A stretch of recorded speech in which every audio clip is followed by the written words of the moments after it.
Muy bien, doctores, vamos a empezar con la presentación. Ya inicié la grabación, así que empezamos. A ver.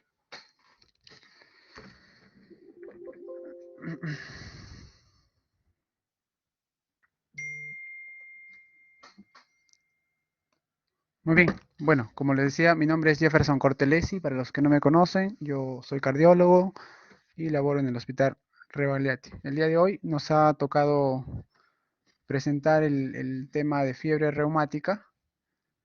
Y bueno, vamos a empezar. Las preguntas, por favor, las resolvemos hacia el final de la exposición.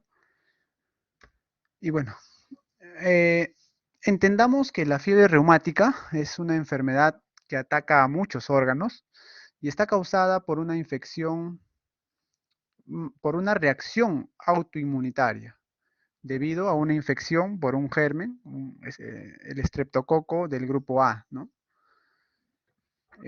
Por ende, entenderán que es una enfermedad infectocontagiosa en la cual el organismo produce anticuerpos y estos anticuerpos producen una reacción cruzada que terminan afectando o atacando al corazón, ¿no?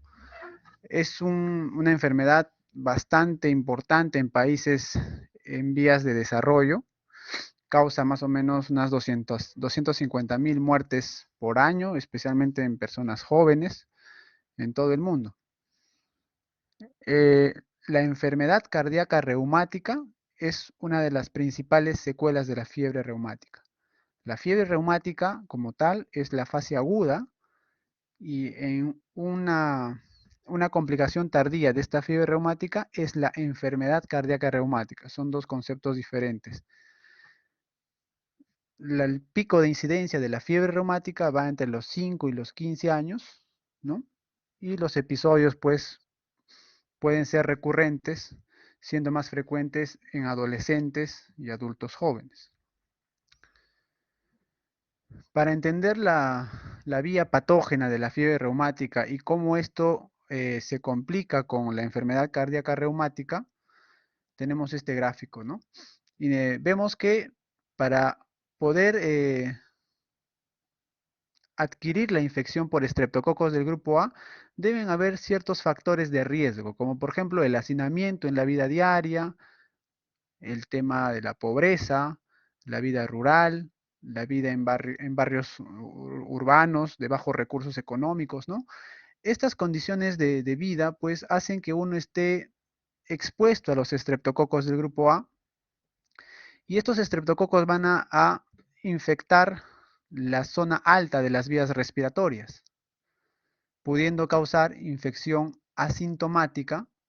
Muchas de esas personas que tienen la infección no acuden a solicitar atención médica de forma oportuna, o muchas veces se hace un diagnóstico y un tratamiento inadecuado de esta faringitis que está produciendo el estreptococo, o en algunas ocasiones hay ineficacia del tratamiento, ¿no? Entonces, los estreptococos llegan a la vía respiratoria alta, producen un cuadro de faringitis, y si es que esto no es adecuadamente manejado, ¿no? Ya sea por parte del paciente o por parte del médico, se produce lo que es la fiebre reumática aguda. Y esta fiebre reumática aguda, pues, no todas las personas la desarrollan, ¿no? Tiene que haber cierta susceptibilidad hereditaria. El género femenino tiene una mayor predisposición y, pues, importante el acceso a los el acceso escaso a los servicios asistenciales, ¿no? Muchas veces no se acude porque las personas no tienen a la mano o a la cercanía un centro de salud y pues dejan de recibir asistencia adecuada. Esta fiebre reumática aguda puede recidivar, ¿no? Puede ser recidivante y con el tiempo puede causar cardiopatía reumática. ¿Eso en qué consiste? Puede desencadenar cuadros de insuficiencia cardíaca, puede causar valvulopatías, ¿no? Puede causar cuadros de endocarditis y finalmente pues estos pacientes a la larga terminan En cirugía cardíaca, muchos de ellos no sobreviven a ello y terminan falleciendo. Fisiopatológicamente, la fiebre reumática pues está causada por el estreptococo del grupo A. Este estreptococo tiene una proteína M, ¿no? Que es el estímulo antigénico para el desarrollo de la enfermedad. Tener en cuenta que la fiebre reumática no aparece en las infecciones causadas por otras cepas de estreptococos en sitios distintos, como en la piel. Solo se da por cuadros de faringitis, ¿de acuerdo? Y la proteína M, pues, es el estímulo antigénico más importante. Un gráfico para explicar básicamente lo mismo. Tenemos el epitelio de la orofaringe, los estreptococos llegan a esa zona, se activa el sistema inmunológico, ¿no? Vienen los macrófagos, fagocitan a los estreptococos, presentan los antígenos y se producen finalmente los anticuerpos, ¿no? Y estos anticuerpos, pues, van a tener una reacción cruzada con varias proteínas del tejido cardíaco, especialmente a nivel del endotelio, ¿no? Y predominantemente en lo que es a nivel valvular. Recuérdense que el corazón está recubierto por el endocardio, que no es más que endotelio, y esto pues varias proteínas van a presentar una reacción cruzada frente a esta proteína M del estreptococo, activando el sistema inmunológico, provocando una reacción inflamatoria a ese nivel, entonces provocando la enfermedad, ¿no? La enfermedad aguda que es la fiebre reumática. Y con el tiempo se complican y producen daño crónico cardíaco. Lo mismo acá, en la fiebre reumática aguda se encuentran lesiones inflamatorias focales, pero muy diseminadas y difusas. ¿De acuerdo? Por ejemplo, miren, algo característico de la fiebre reumática a nivel anatomopatológico son los cuerpos de Aschoff, ¿no? Los cuerpos de Aschoff, como ven ustedes acá, son focos de degeneración fibrinoide rodeados de linfocitos, ¿no? Los linfocitos y además macrófagos hinchados llamados las células de Anischoff. Pregunta de examen, ¿sí? Y también estas preguntas se repiten en el ENAM, en el examen de internado, ¿no? Típico esta pregunta sobre los cuerpos de Aschoff. Muy bien, pasemos a las manifestaciones clínicas. La fiebre reumática aguda inicia más o menos, tiene un periodo de ventana, ¿no? No se inicia de forma rápida. Entre 2 a 3 semanas después de la infección por el estreptococo, se van a presentar los síntomas. ¿Cuáles? La fiebre es el síntoma más frecuente, está presente en más del 90% de los casos y no suele ser una fiebre tan alta, ¿no? Bordea los 38 grados centígrados. Las manifestaciones articulares son la segunda manifestación en frecuencia, aproximadamente en un 75% de casos, y lo característico son las poliartritis migratorias, ¿no? Generalmente en grandes articulaciones, rodillas, caderas, codos, son autolimitadas y pueden subsistir por un promedio de 4 semanas.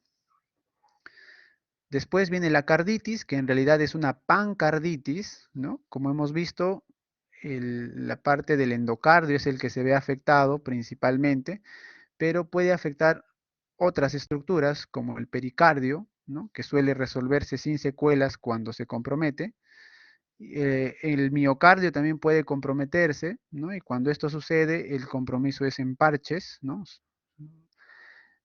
Y el compromiso endocárdico, pues, se presenta como una valvulitis, ¿no? Como una inflamación de la superficie valvular, generando regurgitación valvular que puede ser leve a moderada en la mayoría de los casos. Eh, y pues esta valvulopatía o esta carditis puede ser diagnosticado clínicamente en el 50-70% de los casos y es subclínico, o sea que no da manifestaciones externas hasta en un 20%, ¿no? Recuerden que la válvula mitral es la más afectada, seguida de la válvula aórtica. La carditis severa también puede ocurrir provocando insuficiencia cardíaca aguda, ¿no? Más o menos en un 20% de casos. Otras manifestaciones clínicas son la corea, que más o menos se da en un 15%, es más frecuente en mujeres, adolescentes, y aparece tras un largo periodo de latencia, no aparece tan rápido, aparece más o menos tras un periodo de latencia de hasta 6 meses. ¿Y qué es la corea? Pues son movimientos espasmódicos involuntarios, ¿no? De las extremidades, como que la persona está bailando, ¿no? Corea. Los nódulos subcutáneos, ya mucho menor las manifestaciones dermatológicas, menor del 5% de casos, son nódulos pequeños, menos de 2 centímetros de diámetro, no duelen y aparecen sobre superficies extensoras de las articulaciones, ¿no? El eritema marginado es también una manifestación poco frecuente, es un eritema en forma de anillo que aparece en el dorso, en brazos, en piernas, no duelen ni tampoco son pruriginosas. Entonces las manifestaciones cutáneas de la fiebre reumática aguda no son dolorosas, ojo, son poco frecuentes y tener en cuenta este dato que está al final, que dice que hasta un 60% de los pacientes con fiebre reumática evolucionan a cardiopatía reumática. 60%. De 10 personas que tienen fiebre reumática aguda, 6 de ellos van a hacer cardiopatía reumática crónica. Dato importante y lo resalto. Por un lado está la fiebre reumática aguda y por otro lado está la cardiopatía reumática o alguna bibliografía lo refiere como fiebre reumática crónica, ¿no? Que no es más que las complicaciones cardíacas de la fiebre reumática aguda, ¿no? La fiebre reumática aguda, como hemos visto, es una inflamación difusa, están los famosos cuerpos de Aschoff, en cualquiera de las 3 capas del corazón, pero es una pancarditis, ¿no? Pero principalmente la afectación es a nivel del endocardio valvular, ¿no? Ya cuando esto se complica a lo largo del tiempo con una cardiopatía reumática que aparece después de muchos años, la válvula mitral es la válvula más afectada, ¿no? Seguida de la válvula aórtica. ¿Y qué pasa en este caso? Ya la válvula pues se calcifica. Vemos acá como las cuerdas tendíneas de la válvula mitral están engrosadas, están calcificadas, están rígidas, con poca movilidad, están fusionadas, ¿no? Y eso es una característica de la cardiopatía reumática crónica, ¿no? Miren cómo los velos de la válvula mitral, desde el velo anterior, el velo posterior, cómo están calcificados, engrosados, poco móviles, ¿no? Las cuerdas tendíneas fusionadas y en la válvula aórtica también, ¿no? Estos cambios crónicos a nivel de las válvulas cardíacas se conoce como la cardiopatía reumática crónica y pues generan, en la mayoría de los casos, generan estenosis, ¿no? Estenosis mitral, estenosis aórtica o pueden causar incluso doble lesión, estenosis e insuficiencia. No se cierran bien las válvulas, tampoco se abren bien, generan doble lesión. Y como vemos acá, en la cardiopatía reumática crónica, la válvula mitral es la más afectada, ¿no? 50-60%. La válvula mitral y la válvula aórtica también pueden afectarse a la vez en un 20% de casos. Las válvulas del lado derecho ya son menos frecuentes, ¿no? Y siempre que se afecta la válvula derecha, tiene que haber compromiso del lado izquierdo, necesariamente. Y la válvula pulmonar es la que menos se afecta, ¿no? El diagnóstico, en realidad no existe una prueba definitiva para hacer el diagnóstico, ¿no? Recuerden que hay un periodo de latencia después para desarrollar la enfermedad. Por ende, no es fácil hacer el diagnóstico y bueno, para hacer el diagnóstico hay que basarse pues en las manifestaciones clínicas típicas junto con datos epidemiológicos previos de infección por estreptococos de grupo A. ¿De acuerdo? Ahora, tenemos que tratar de tener una evidencia de infección previa por estreptococos del grupo A y eso a veces se logra haciendo un cultivo de frotis faríngeo o pruebas serológicas, ¿no? Como el ASO o el anti-DNase-B.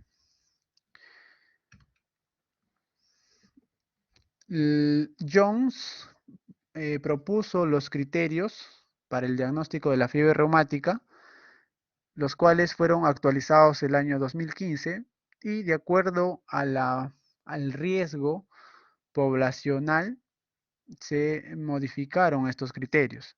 Nuestro país, que es un país en vías de desarrollo, tiene una población en riesgo moderado, alto diría yo, para el desarrollo de fiebre reumática. Entonces, por las mismas condiciones en las cuales la población vive, ¿no? En muchos lugares, hacinamiento, pobreza, malos hábitos de higiene, etcétera, ¿no? Entonces, existen criterios mayores para el diagnóstico y criterios menores, ¿no? Los criterios mayores, ya ustedes lo deben haber escuchado en algún momento, la carditis, la artritis, que puede ser mono o poliartritis, o simplemente poliartralgias, la corea, el eritema marginado, los nódulos subcutáneos, que son todos los síntomas que hemos revisado. Y los criterios menores, pues, son monoartralgias, fiebre, elevación de los reactantes de fase aguda, ¿no? Una velocidad de sedimentación globular mayor de 30 o una PCR, proteína C reactiva mayor de 3 o ambos, ¿no? Son criterios menores. Un intervalo PR prolongado también es un criterio menor. Y se hace el diagnóstico cuando se reúne dos criterios mayores, acá lo tenemos en la descripción, dos criterios mayores o un mayor y dos menores, ¿no?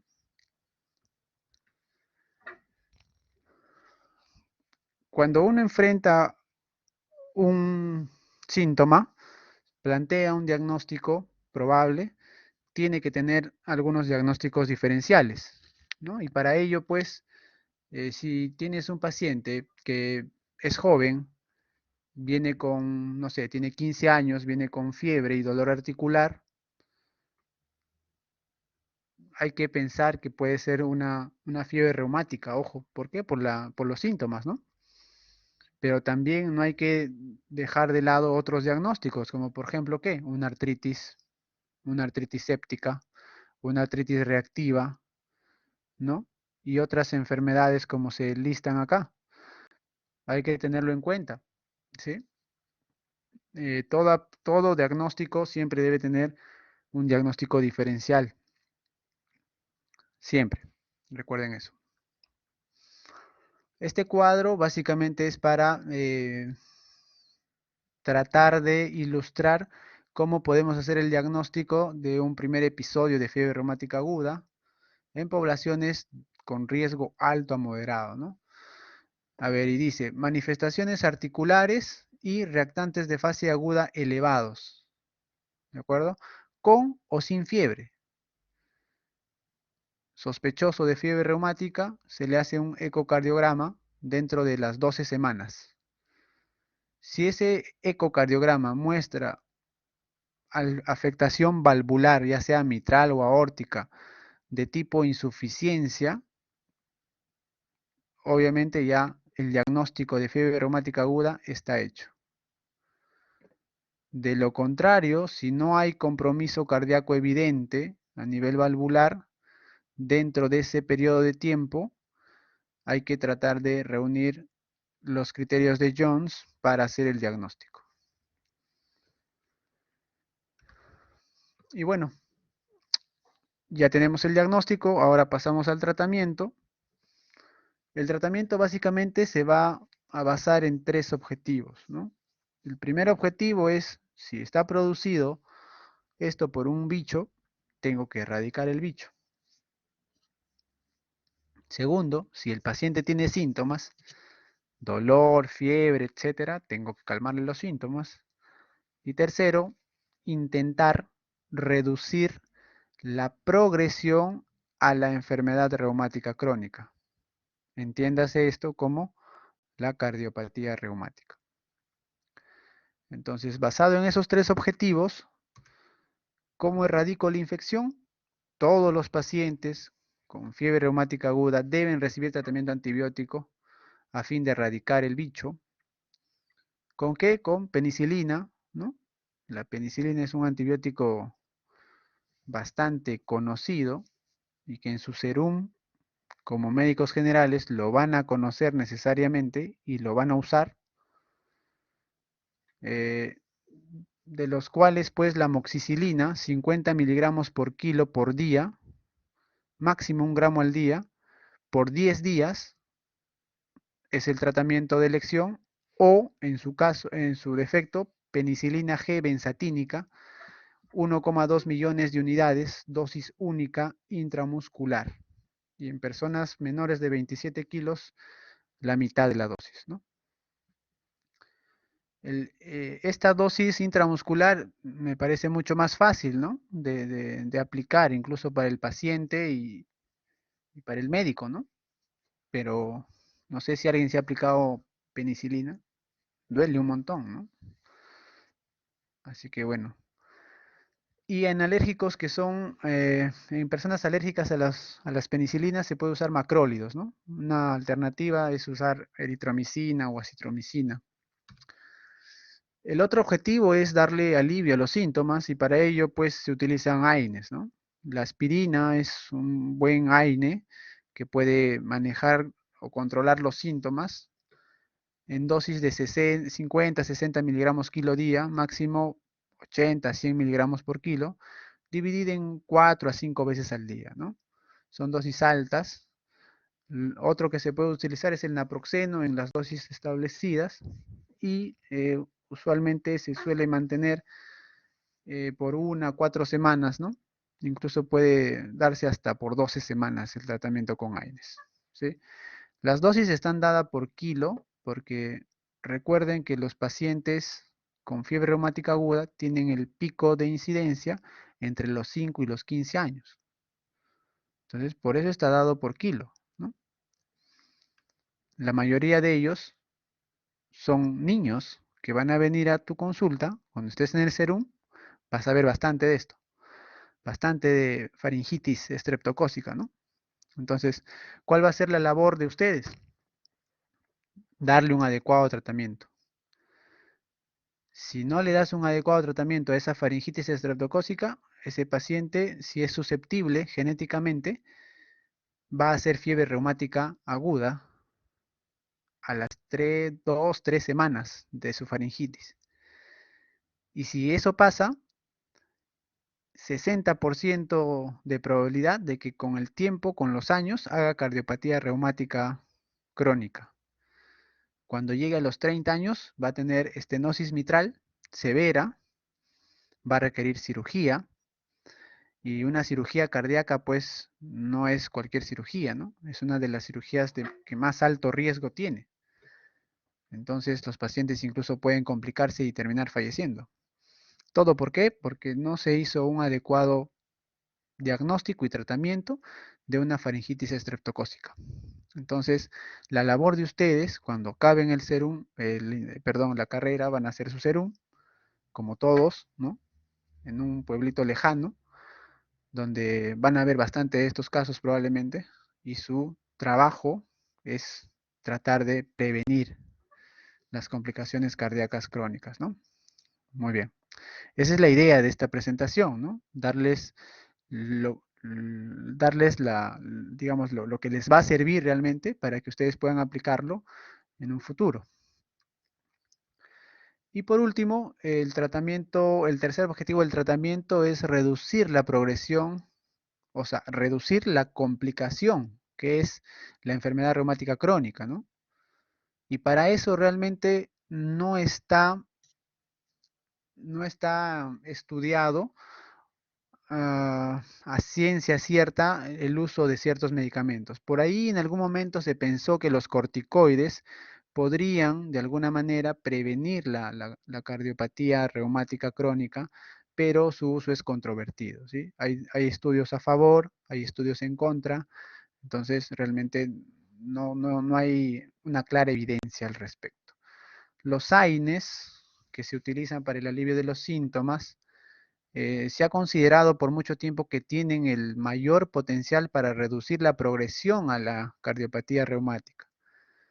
Entonces, sin embargo, pues no hay estudios a gran escala que lo hayan demostrado, ¿no? Entonces, en este objetivo estamos, digamos, en nada, no hay algún beneficio certero para, de alguna manera, prevenir la progresión de la enfermedad. Lo único que me va a prevenir la progresión de la enfermedad hacia una cardiopatía reumática crónica es darle un adecuado tratamiento en la fase inicial, ¿no? Cuando está en la faringitis. Eso es lo único que me va a prevenir realmente. Y bueno, en prevención primaria, ya para terminar, eh, comprende la eliminación de los principales factores de riesgo de la infección, ¿no? Tales como el hacinamiento, la infraestructura, etcétera, ¿no? Eso es un poco difícil que nosotros lo podamos hacer. Eso básicamente va a depender mucho del Estado, de los gobernantes, ¿no? Eh, Tratamiento completo y oportuno, eso sí lo podemos hacer, ¿no? Desde el SERUM ustedes van a tener que dar un tratamiento completo y oportuno de todas las faringitis estreptocócicas. Y el tratamiento con penicilinas, ya, esto de rojo lo resalto porque es muy importante, ¿no? Ya se ha demostrado que el tratamiento con penicilina, que se instituye dentro de los primeros 9 días de iniciada la odinofagia, previene la mayoría de los casos. Ojo, penicilina dentro de los primeros 9 días de iniciada la odinofagia. Y pues en lugares con alta prevalencia de fiebre reumática y enfermedad cardíaca reumática, donde no se dispone del diagnóstico microbiológico, como cultivos, etcétera, las directrices de atención primaria señalan tratar a todo paciente con faringitis con penicilina. Eso tiene que ser también una norma para ustedes. En su serum, cuando estén haciendo, no sé, bastante alejado de la ciudad, no van a tener pues un laboratorio microbiológico, no esperen tener un cultivo, no esperen tener eso. Le voy a pedir ASO o le voy a pedir DNASA, no, eso no va a haber. Entonces, como ley, en todo paciente donde se sospeche una faringitis por estreptococo del grupo A, hay que tratarlo con penicilina. ¿Para qué? Para prevenir justamente la complicación, que es lo que mata finalmente a las personas. Y en prevención secundaria, esta tablita sí es importante, ya que lo sepan, porque ya una vez que le dio fiebre reumática a una persona, es probable que le vuelva a dar otra. Entonces tenemos que darle prevención secundaria en este caso. Y la prevención secundaria con el fin de que mientras más episodios de fiebre reumática tenga, mayor va a ser la probabilidad de que desarrolle cardiopatía reumática. Mucho mayor. Entonces hay que prevenir de forma secundaria para evitar que esto ocurra, ¿no? Y entonces, en los pacientes con fiebre reumática, a quienes ya les dio fiebre reumática y no han tenido carditis, sin carditis, la profilaxis debe ser durante 5 años después del último episodio de la fiebre reumática o hasta los 21 años de edad, lo que sea más prolongado. Doctor, ¿tanto? Sí, esa es la norma. ¿Ya? Tantos años tienes que darle porque ya sabes que mientras, si tiene otro episodio, sí o sí lo estás condenando a que ese paciente tenga cardiopatía reumática con los años. Si ha tenido fiebre reumática con carditis, pero sin valvulopatía residual, o sea, no ha tenido carditis y se ha resuelto esa carditis, no le ha quedado ninguna secuela, ninguna valvulopatía. La profilaxis debe ser durante 10 años después del último episodio o hasta los 21 años de edad, lo que sea más prolongado. ¿De acuerdo? Y por último, si ha tenido fiebre reumática con valvulopatía persistente, evidente ya sea en clínica o por ecocardiografía, la profilaxis debe ser durante 10 años ulteriores al último episodio o hasta los 40 años de edad, lo que sea más prolongado. ¿Y qué utilizo para la prevención? Penicilina G benzatínica, igual intramuscular, 1,2 millones cada 3 a 4 semanas, cada mes, ¿no? Una, una inyección intramuscular mensual. Si no desea pincharse, penicilina oral, 250 miligramos cada 12 horas, pero es menos efectivo, ¿no? Es mucho menos efectivo que la penicilina benzatínica. Y en alérgicos, macrólidos, eritromicina, 250 cada 12 horas. Muy bien, eso es todo. No sé si tendrán alguna pregunta al respecto. Es un tema sencillo, corto. Muy bien, empezamos con las preguntas. Saraí.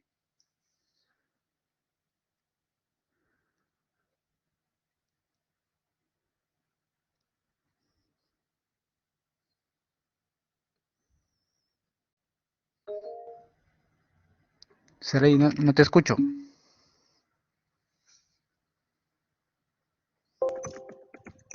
Ahora sí, se activó mi micro. Sí, doctor, estaba cargando, lo lamento. Sí, doctor, una pregunta. O sea, usted mencionó que la poliartritis migratoria es como la manifestación más común, ¿verdad? ¿En esto Ujú. o es la faringitis? No. Ahí me confundí, o sea, no Creo, lo creo escuché que, mal. creo que no me han entendido. Ah, A ver, voy a repetir.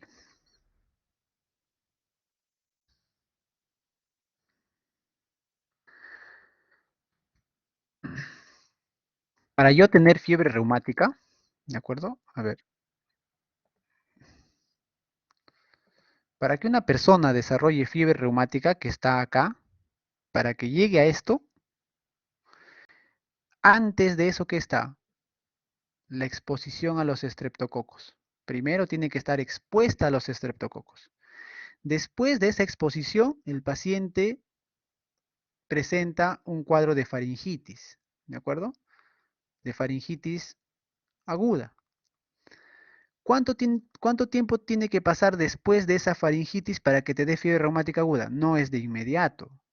Usualmente hay un periodo de ventana que es entre 2 a 3 semanas, menos. ¿de acuerdo? ¿Mm? Entonces, ¿la faringitis es una manifestación de la fiebre reumática aguda? No, no es una manifestación, la faringitis es un estadio previo a la fiebre reumática, ¿de acuerdo? Entonces, ojo, repito, que quede claro, para llegar a la fiebre reumática aguda, previamente tengo que haber estado expuesto a los estreptococos. Estos estreptococos tienen que haberme causado una infección de la vía respiratoria alta, o sea, una faringitis, y 2 a 3 semanas después de esa faringitis, una vez que se forman los anticuerpos, que es en ese tiempo, 2 a 3 semanas, recién en aquellas personas susceptibles se produce la fiebre reumática aguda. ¿De acuerdo? ¿Cuáles son las manifestaciones de la fiebre reumática aguda? Fiebre, dolor articular, corea, alteraciones dérmicas, ¿no? Los nódulos, el eritema, etcétera. ¿De acuerdo? Ahora, esa fiebre reumática aguda, cuando se resuelve con los años, un 60% de los casos van a desarrollar cardiopatía reumática crónica, que es una complicación tardía de la fiebre reumática aguda. ¿Y qué problema va a traer esa fiebre, enfermedad cardíaca reumática? Valvulopatía, especialmente las del lado izquierdo, mitral, aórtica. ¿Qué tipo de problema valvular? Estenosis. Estenosis que en la mayoría de los casos llegan a ser estenosis severas. Pacientes por ejemplo, yo he tenido pacientes, bueno, eso es bastante frecuente, ¿no? Pacientes con 30 años de edad con estenosis reumática mitral severas. ¿De acuerdo? Ese paciente que tiene 30 años y está en el hospital esperando cirugía por estenosis mitral severa reumática, más o menos hace 15 años o 20 años, debe haber tenido su episodio de fiebre reumática aguda, que no la han tratado bien y finalmente ha llegado a donde está, ¿no? Requerir cirugía cardíaca. Entonces, no sé si ahora queda más claro. Sí, doctor, y también usted mencionó que si, por ejemplo, no tenemos el cultivo de la faringe, lo igualito le damos este tratamiento, ¿verdad? El tratamiento que manda la norma. Así es, Ah, ya, hay ya. que darle penicilina a toda faringitis en un niño, Ujú. hay que darle antibiótico, ¿ya? ¿Por qué? Porque esto ¿dónde lo vas a ver tú? Esto lo ven generalmente los pediatras, ¿no? O sea, los pediatras ven faringitis, ¿no? En los niños. ¿Y ustedes dónde lo van a ver? En su serum, ¿no? Ahí les va a llegar harta faringitis. Y si son niños, doctor, ya, pero la faringitis normalmente es causada por virus, me pueden decir, ¿no? Ya, está bien, pero si es un niño y no hay forma de corroborar de que sea por un estreptococo, dale antibiótico. Daño no le vas a hacer. Doctor, y la resistencia antibiótica, ah, lo peor que te puede hacer el paciente es cardiopatía reumática, fiebre reumática y con los años cardiopatía reumática. Así que es mejor prevenir, mejor pecar por exceso que por defecto. Muy bien, Listo. ¿alguna otra pregunta? Muchas gracias. Sí, doctor, ¿cómo está? Tengo otra pregunta con respecto al tratamiento. Mencionó que los objetivos eran erradicar la infección, aliviar síntomas y reducir la progresión de a cardiopatía reumática. En este último caso, me parece que mencionó que los AINES tienen el mejor potencial, pero no me quedó muy claro lo de los corticoides, no sé si lo podría repetir, que su uso era controvertido o en qué caso se podría. Ok, a ver, este tercer objetivo del tratamiento es, de alguna manera, tratar de evitar que el paciente haga la cardiopatía reumática crónica, ¿de acuerdo? Haga la estenosis mitral con los años. Entonces, para tratar de reducir esa probabilidad, en algún momento se usaron los corticoides. Los corticoides son unos potentes antiinflamatorios. Se pensó que como esto es una enfermedad producida por una inflamación a nivel del endocardio, ¿no? Si uno reduce la inflamación, probablemente reduzca las complicaciones, pero se hicieron estudios y no se vio, hubieron algunos estudios a favor, algunos estudios en contra, y por ende el uso de corticoides actualmente para este objetivo de reducir la progresión de la enfermedad o la complicación cardíaca es controvertido. Con respecto a los AINES, sí han habido estudios pequeños, han habido estudios a menor escala que han demostrado que podrían prevenir la progresión o la complicación cardíaca. Sin embargo, pues no hay estudios a gran escala, ¿no? No hay estudios grandes, aleatorizados para poder corroborar esto. ¿Queda Doctor, claro? entonces en este caso, el uso de corticoides no hay ningún estudio que diga que esté indicado para un tipo de paciente específico. Así es. No Ah, se ya. recomendaría su uso. Ah, ok, listo, gracias. Pero a AINES sí, ¿no? A AINES sí le tienes que dar porque también está con fiebre, está con dolor. A AINES sí Claro. les vas a dar, ¿no? Ujú. Ujú. Muy bien. ¿Otra pregunta? Sí, doctor, buenas noches. Con respecto a la forma aguda, ¿necesariamente tiene que pasar por la forma aguda o de frente esta bacteria puede ir a la forma crónica? Ah, no, no, no. Tiene que pasar por la fase aguda, Ok. definitivamente.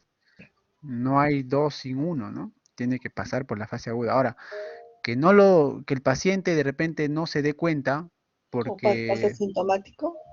lo puede pasar no tanto asintomático, pero de repente oligosintomático, que no requiera, no tenga síntomas tan marcados como para acudir al médico, puede Ujú. ser.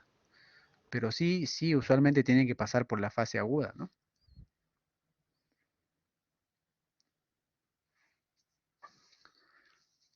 Muy bien. Siguiente pregunta. Sí, doctor, buenas noches. Usted mencionó en la prevención secundaria que se puede usar la penicilina G benzatínica. Bueno, esta se da en los tres casos que mencionó, la fiebre reumática sin carditis, el con carditis sin valvulopatía y el con valvulopatía. ¿Se da en las tres? Sí, sí, sí, en las tres. En las Ah, ya, tres. doctor. Doctor, y otra pregunta. En el caso de la estenosis mitral y la aórtica, ¿cuál sería la más frecuente? Ahí en la diapositiva está claramente puesta que la Mitral. válvula más afectada es la mitral, ¿ya? Ah, ya. La Sí, mitral. sí. Ah, ya, 50-60% de casos. Después de doctor. eso sigue las dos, ¿no? Mitral y aórtica, que son 20% de casos. Ya, doctor, muchas gracias. Muy bien, siguiente. Sí, doctor, buenas noches. Quería preguntarle en la última diapositiva que presentó de los macrólidos en la prevención secundaria, ¿cuántos días se le da la eritromicina? Dijo cada 12 horas, pero cada cuánto. Igual, igual, o sea, la prevención secundaria es, ahí lo dice, ¿no? En alérgicos a la penicilina le das macrólidos, eritromicina 250 miligramos cada 12 horas y el tratamiento es por no menos de 10 días, ¿de acuerdo? 10 días es el tratamiento, Ay, a 10 días. Ya. sí, Gracias, doctor. y eso tiene que ser cada mes, ¿no?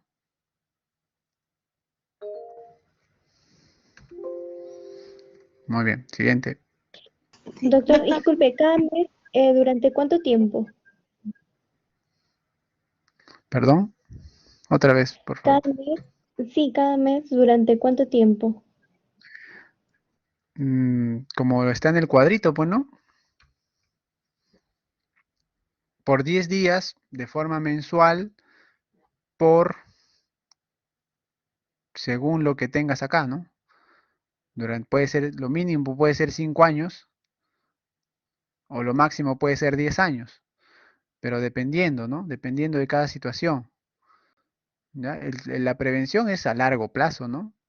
No, es por muchos años. Y ahora, ¿por qué hasta los 21? ¿Por qué hasta los 40? Porque ya, por ejemplo, ¿por qué hasta los 40 en el caso más grave?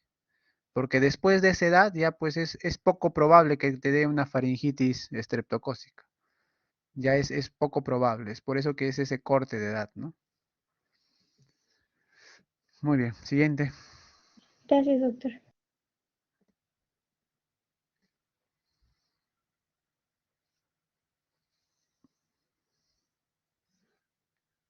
¿Alguna pregunta más?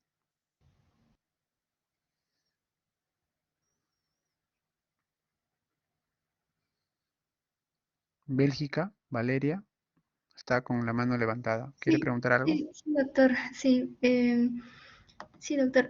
¿Puede ocurrir, por ejemplo, una resistencia a la penicilina? Y en ese caso, ¿qué medicamentos se podrían usar?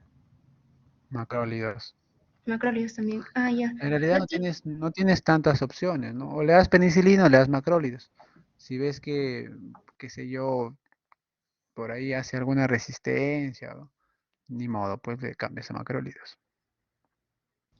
ya, doctor. Doctor, y una última pregunta más. Usted mencionó que, esa parte sí no la entendí muy bien, pero mencionó algo de que el Streptococcus puede causar una infección asintomática. En ese caso se refirió a la faringitis, que puede estar Claro, asintomática, ¿no? Sí. Ah, ya. claro. Puede ser asintomática o oligosintomática, ¿no? No todas las personas desarrollan síntomas cuando tienen una infección, ¿no? Por estreptococos. Como lo dice acá en el gráfico, ¿no? A ver,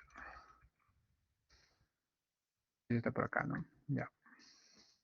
Cuando uno tiene una infección, acá está, ¿no? Cuando uno tiene una infección estreptocócica, muchas veces puede pasar asintomático, ¿no? Tienes una infección ya de la vía respiratoria, y acá ¿qué dice? Infección asintomática, ¿no? Eso es de la faringitis, ¿ah? Eso es de la faringitis. Cuando hay fiebre reumática aguda, sí, pues, ¿no? Es poco probable que esa fiebre reumática sea asintomática, ¿no? Es poco probable. Por lo menos fiebre va a tener y dolor articular, que es lo más frecuente. ¿Ok? Sí, sí, doctor, muchas gracias. Ok.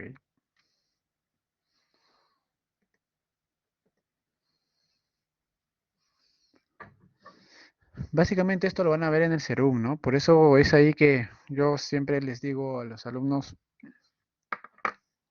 cuando hagan su Serum, van a debutar como médicos. Entonces, lo que ustedes digan, eso van a ser los pacientes. Y mucho más en las zonas alejadas, ¿no? Donde hay escasez de personal sanitario. Ustedes van a ser los que manden ahí. Si el paciente te va a hacer caso. Entonces, tienes que tener los conocimientos adecuados para poder ayudar a los pacientes. Muchos de ellos son gente humilde, la mayoría, ¿no? Gente humilde, de bajos recursos. Si no hay un adecuado tratamiento de estos casos, van a llegar a la larga a tener cardiopatía reumática crónica.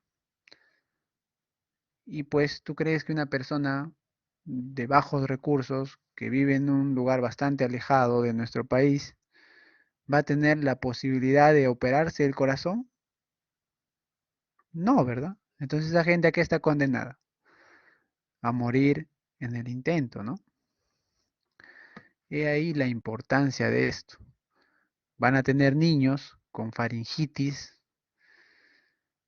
¿no? Y la faringitis por estreptococo o las faringitis bacterianas tienen ciertas características clínicas que se pueden diferenciar de otro tipo de faringitis virales, por ejemplo, ¿no? Entonces eso ustedes lo tienen que saber, ¿no? Entonces, de preferencia, si tienen sospecha de que es una faringitis bacteriana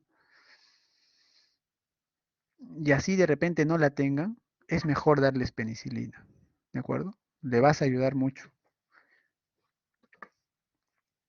Muy bien, muchachos. Si no hay más preguntas, sería todo conmigo. Nicole, a ver, Nicole, cuéntanos. Sí, disculpe, disculpe, doctor, justo se me reconectó. Doctor, una consulta. Referente al estudio anatomopatológico, ¿en qué momentos más los estaríamos utilizando? Creo que ahora ya no se utiliza mucho, ¿verdad? Solo ya con las pruebas serológicas y los otros criterios. Sí, bueno, puedes pedirle un cultivo, si estás en un lugar pues adecuado, ¿no? Tienes la tecnología adecuada, puedes pedirle un cultivo de frotis faringio y si no cuentas con eso, puedes pedirle pues los otros exámenes, ¿no? Antistreptolicina o anti-DNAsa, ¿no? Que ya son mucho más avanzados, pero, ¿qué te digo? Eh,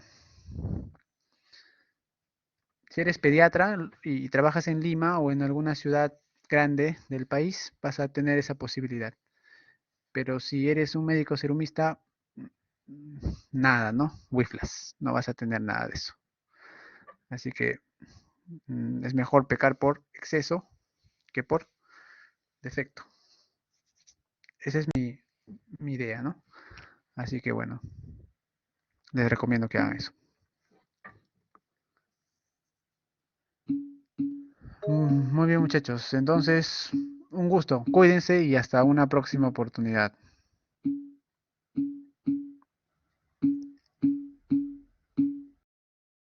Gracias, doctor. Saludos, doctor, cuídese.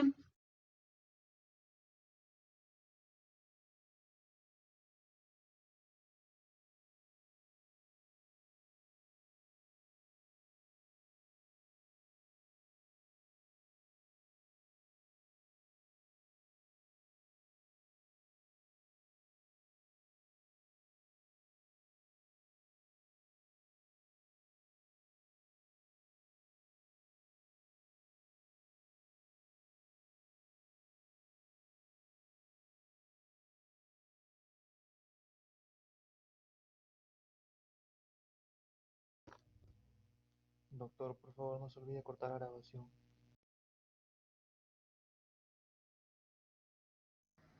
Sí, sí, ok, gracias.